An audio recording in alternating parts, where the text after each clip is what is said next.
When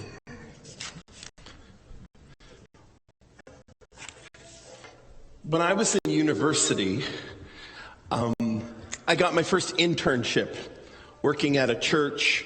It was a big church. There was probably 200 kids in the youth group. But I got to know the youth pastor there. He was an alumnus of my school, and so he came in and recruited me, and we hit it off and became really good friends, and I was really looking up to him, and I was really excited to start this new position.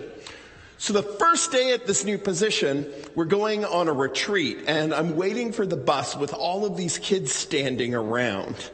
And I'm talking to them, getting to know them, and one of the kids is wearing a hat with the logo of my school's rival school on it. See, even though it was a Bible college, there was another Bible college in town, and we were rivals with each other. We'd do pranks on each other's campuses, we'd tell jokes about each other, and it was a thing. So I asked this kid, like, oh, why are you wearing that hat? And there's like, oh, I really want to go to this school next year after I graduate.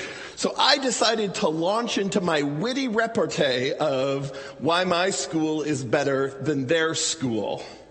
Now, it's interesting because we were both Bible colleges, so you think I would be talking about our academic program. You think I'd be talking about, the theology that we hold. I'm not telling jokes about any of this stuff. What do I start telling jokes about? The girls at their school and their relative dateability. Yeah. So right away, misogyny, this is going to launch into things super well. But I'm thinking this is hilarious because whenever I told this joke at my school, everyone laughed about it. And in fact, as I'm telling the joke, these kids start laughing and thinking this is hilarious. And as I'm telling it, I look over and see this one woman standing there giving me the stink eye. And I'm like, well, she has no sense of humor. What's wrong with her? And then a couple minutes later, my new boss comes over and grabs this girl who's giving me the stink eye and brings her over and says, Brian, I want to introduce you to my wife. And she says, yes, graduate of the other school. Not the best way to start my new job. In fact, what I learned in this was that there was no way for me to have a good relationship with my boss if I was going to have a bad relationship with my boss's wife. And there was no way to have a good relationship with my boss's wife if I was going to make fun of her and her school and her gender. I dug myself in deep. Today we're talking about justice. And as we talk about justice and loving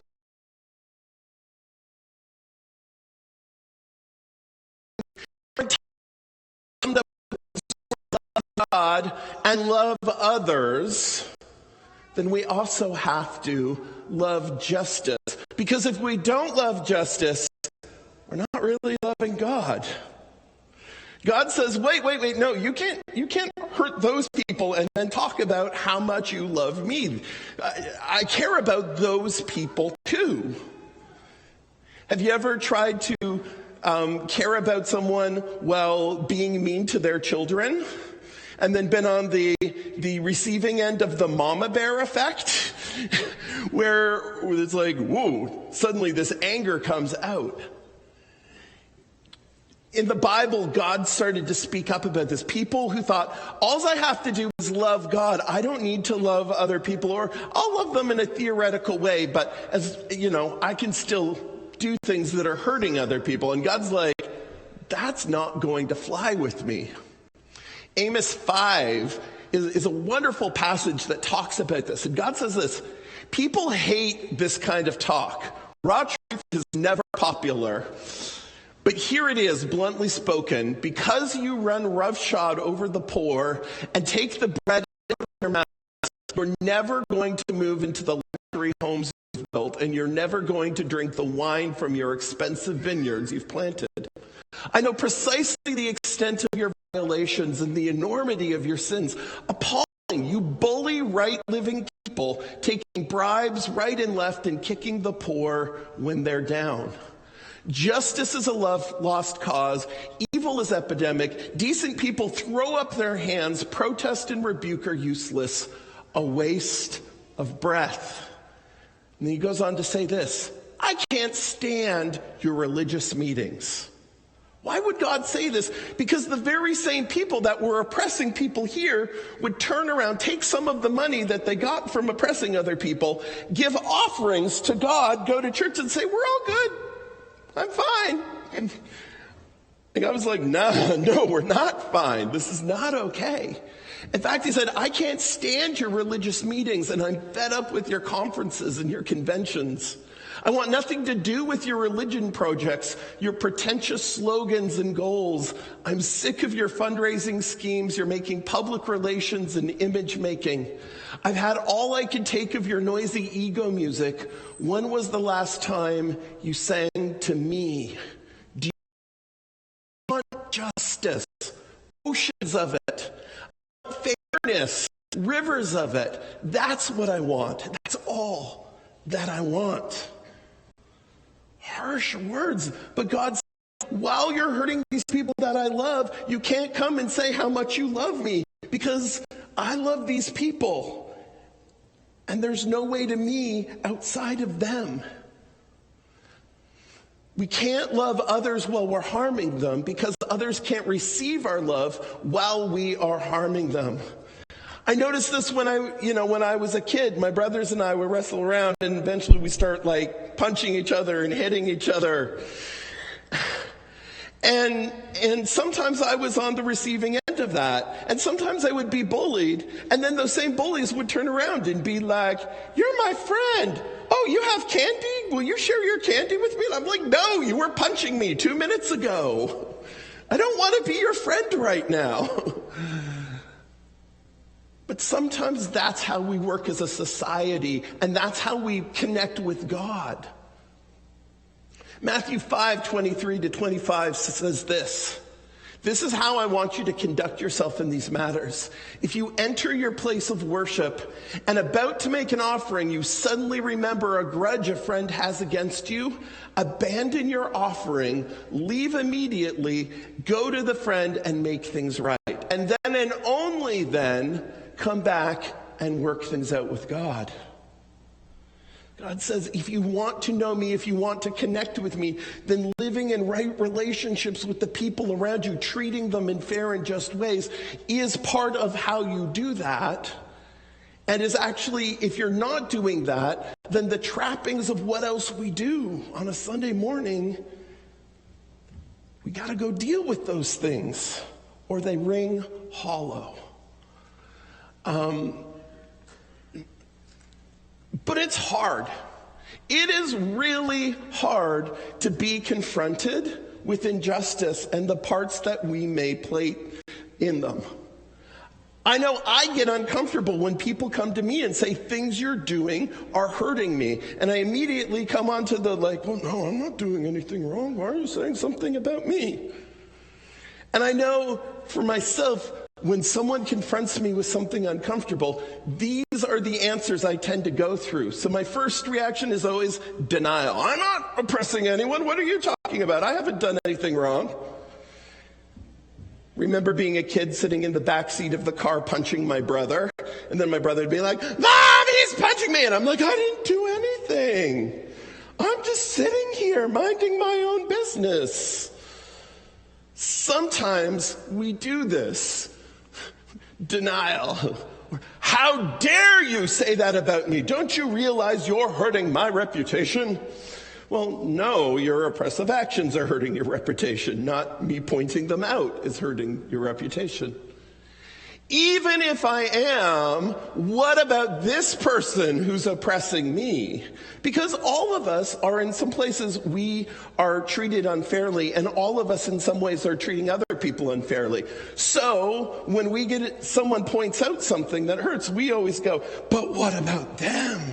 You should be paying attention to them. Don't pay attention to me. Deflection. Or, it's not that bad. There are other things that are much worse. Minimizing. And sometimes we'll even use another form of injustice and we'll kind of blow it up and say like, it's not like I'm doing this, so what's happening over here is fine. And sometimes someone calls you on something and you realize it's true and you feel horrible. And shame kicks in and you're like, oh, I'm an awful person. I can't believe that I'm doing this. And then you just get in this cycle of beating yourself up. But just beating yourself up and feeling awful doesn't actually help the situation. And lastly, sometimes we realize that there's something wrong. We understand we're complicit in it. We start saying, what can I do to change it? And we want the simple answer of do this one little thing and then everything's good. And it's more complex than that. I know I've been reading this week as there's been the protests in the What's in communities and understanding what it means for us to live in right relationships with First Nations. And the more I read, the more complex I get. And I'm like, we do a land acknowledgement here, and I think it's a very valuable and important thing to keep acknowledging that. But recently I was at a thing, and we said we should do a land acknowledgement, and the one person from a First Nation community there rolled their eyes and said, please don't, not now. And we said, why? He said, I want you to recognize that, but do you know what it's like every day to go into a building and have people saying, yeah, we stole your land, and then continue on doing exactly what they've been doing without any change? And I'm like, oh, so me just doing this doesn't solve the problem. And then I understand how big the problem is, and then when I see how big the problem is, I'm like, what can I do about this? And you get overwhelmed with despair, and it's easy to step back and go, this is too big, I don't want to think about it, I'm going to think about something else. All of these reactions, please hear me, all of these reactions are things that I go through all of the time. But none of these reactions, they're natural, but they're not helpful. They don't actually change anything. So looking at injustice, looking at how things work in the world that tear other people down and put other people up in unfair ways, it's uncomfortable and it's hard. But there's some truths about it that we need to understand. Number one, we can harm others without meaning to or knowing we are doing it. And so often we equate injustice with things that people deliberately do. I'm deliberately trying to harm you. When I was a kid, I would always, my brothers and I, we'd get wrestling, and then whatever toy that was on hand would become a weapon. And we had those Hot Wheels tracks, the long orange plastic ones, perfect swords. Next thing you know, we're swinging them around. Invariably, my brother gets slapped in the face with it, goes crying to mom, and my mom would come down.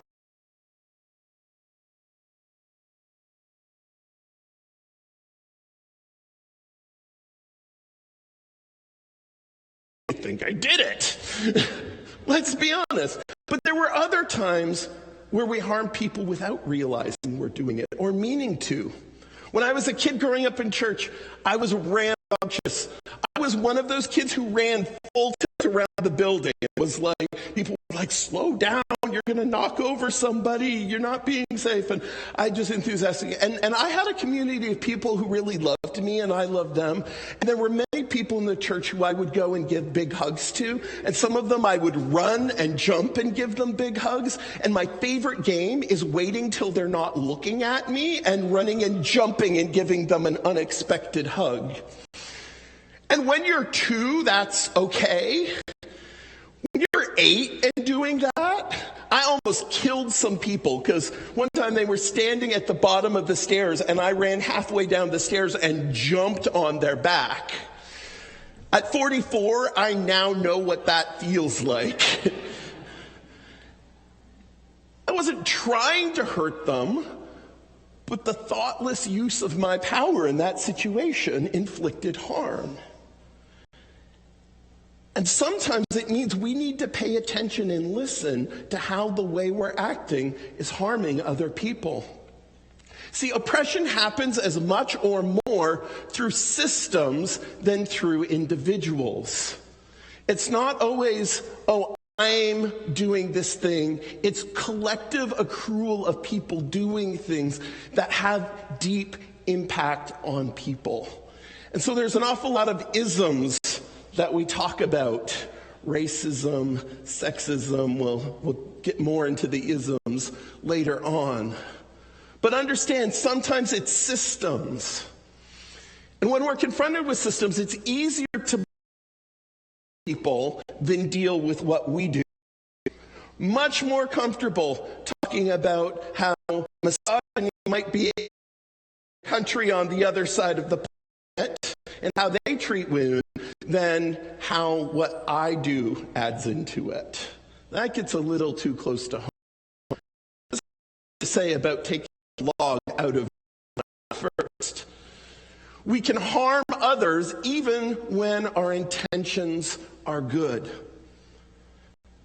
Which brings us to a touchy subject. The junior highs right now are downstairs, and as we look at Have a Heart Day, they're learning about the residential schools and that the United Church helped build and run the residential schools that for generations separated First Nations people from their families and caused systemic abuse and injustice in their life. And as I've read the history and research on it, there were people in the system who hated First Nations people and wanted to see them destroyed. Yes, but I would say the vast majority of people who were participating in the system thought they were doing a good thing. They looked around and they saw that there were people in poverty in many reservations, and they said, we need to help them out of that poverty. What is the best way we could help them out of their poverty? Make them like us. And so we forced them to go to schools like our schools and speak our language because we're great and we like our lives. And so if it's good for us, of course it's going to be good for them. But embedded in that was this thing where we know better than you do. And when people say, stop, you're hurting us, we said, they just don't understand. We'll just force them to do it and then it will be okay. And now we are forced to confront over 100 years of oppression that we caused. And it's easy for us now to look back and go, those people back then were so dumb, I can't believe they did that. We would never participate in such a thing. But when we tell ourselves that lie, that is the most dangerous lie. Because that means we today still oppress people. We still don't listen to their stories and their understanding of what we're doing. And because of that, we can allow injustice to continue. So what we need to learn from this is that we must listen to others in what we are. Oppression of indigenous people or colonialism.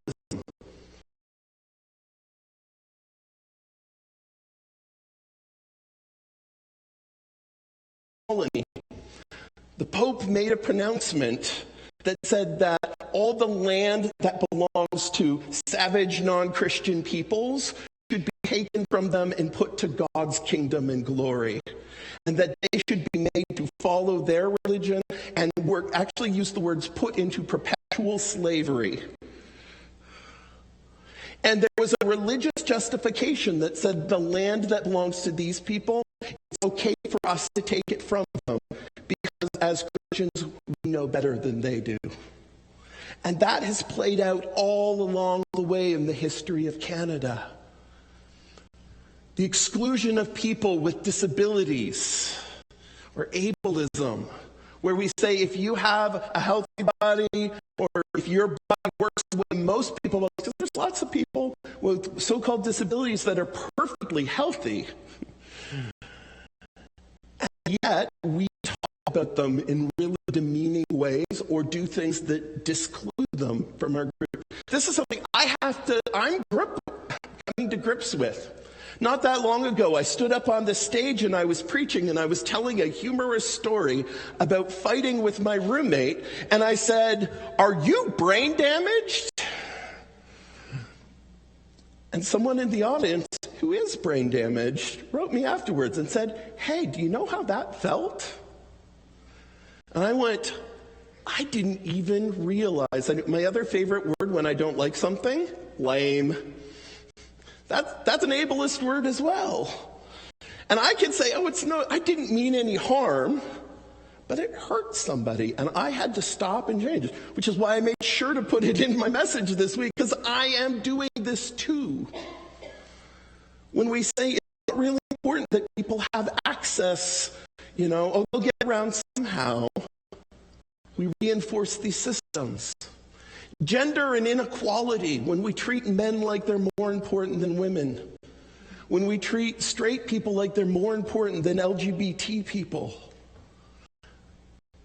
All of these systems cover things. And there's not a lot of people. As someone who identifies in the LGBT community, I identify as gay. Yes, I'm married to a woman. Complicated, long story. People go, I experience things different than other people experience them. But I can tell you what it was like growing up and never seeing a positive relationship between two men. Or anytime they talk about couples and healthy relationships, every single time they were talking about a man and a woman. What I learned growing up is you're not really healthy and there's no place for you here. There's no one like you. There's something wrong with you. And that caused tremendous damage in my life. And most of the time it was not people coming and saying, "I want to hurt you." It's they didn't even see that I existed. They assumed that I was just one of them. So understanding and working towards justice, this is a key thing about it. As I speak this, it can be really heavy and really hard and get defensive. But understand, it's not just about taking away from you and giving it to someone else, or giving from someone else and giving it to you. Understand that working for justice not only helps it helps us. Because oppressive systems hurt everybody. It hurts me to be an oppressor. It hurts other people when I oppress them. And so when we pay attention to these things and move towards justice, everyone wins in it. So as I go into this, I know it's a really hard place. And it can be really uncomfortable, and figuring out what to do with it, it's hard. So here's what I want you to do. It's a starting point.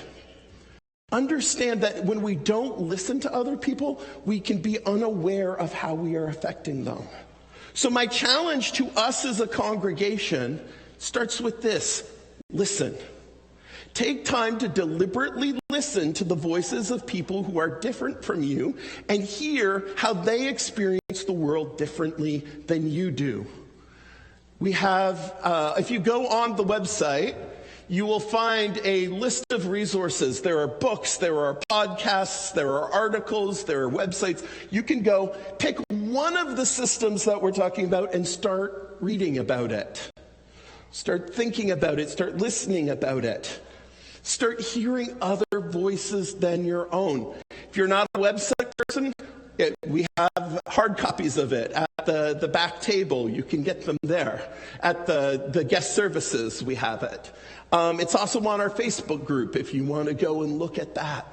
But simply taking the time to listen to others and hearing their voices makes us aware of ways that we might be hurting people without even realizing it. Number 2, pray. It's easy to pray, "God, help those people over there," because I don't have the energy to deal with it right now. Instead, I think God wants to challenge us to a different prayer.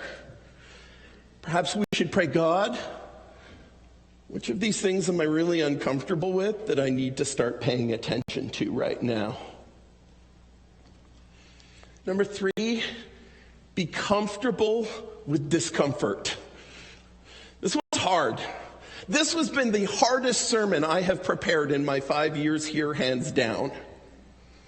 It's been hard because in writing this, I'm like, I don't want to attack or alienate people. It's been hard because on the one hand, I'm like, who am I to stand up here aware of my own privilege? I actually had people saying, why are you talking about this? Why aren't we getting someone from one of these other groups to talk about this? And the reality is, most of them don't want to come into our group and make them put themselves on stage and deal with the backlash when it happens. I have been that person who professionally went out and put my life and oppression and put it into story so that other people could hear it. And I can tell you how exhausting it is to go and do that week after week after week. And so what we are hearing from groups is, before you ask us to come in and speak, do some work and educate yourself so that you know, so that you've at least thought about this before we come in, and we don't have to start from scratch and deal the backlash on things. So be comfortable sometimes in our discomfort, that it's going to be awkward. We're going to get things wrong. This is hard.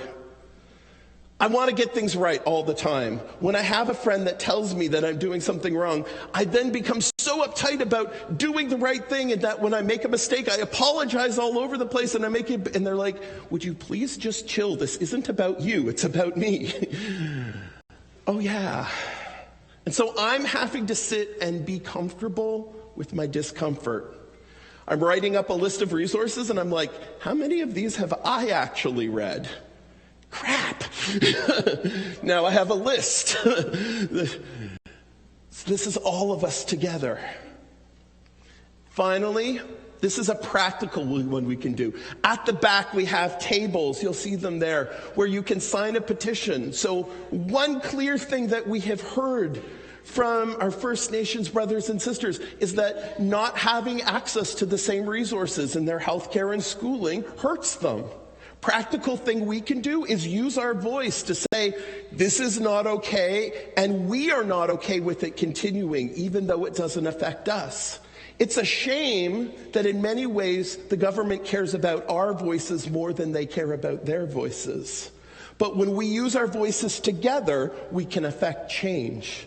So simple thing to do, sign the petition as you're on your way out. It's not everything you need. Don't think, oh, I just signed it, I'm good now for the year. No, sign it and then read and learn more and continue the conversations.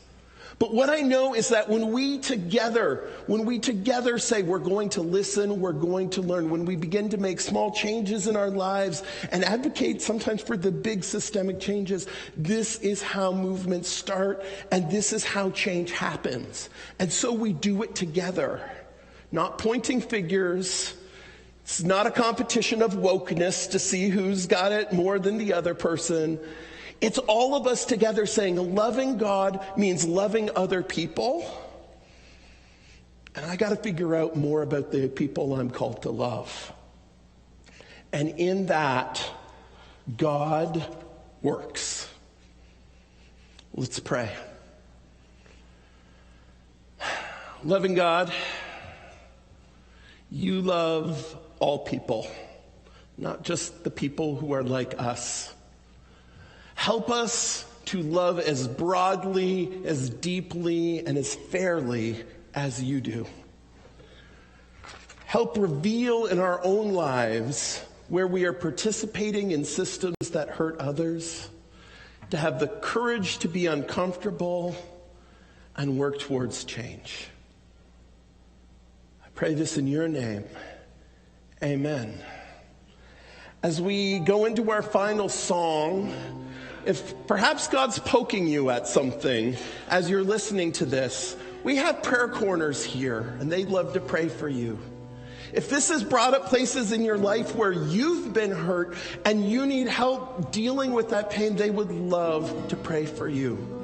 If the Spirit is poking you and saying, I need to pay attention to this, and you say, I need to respond to that, go pray with them and listen for what God has for you next.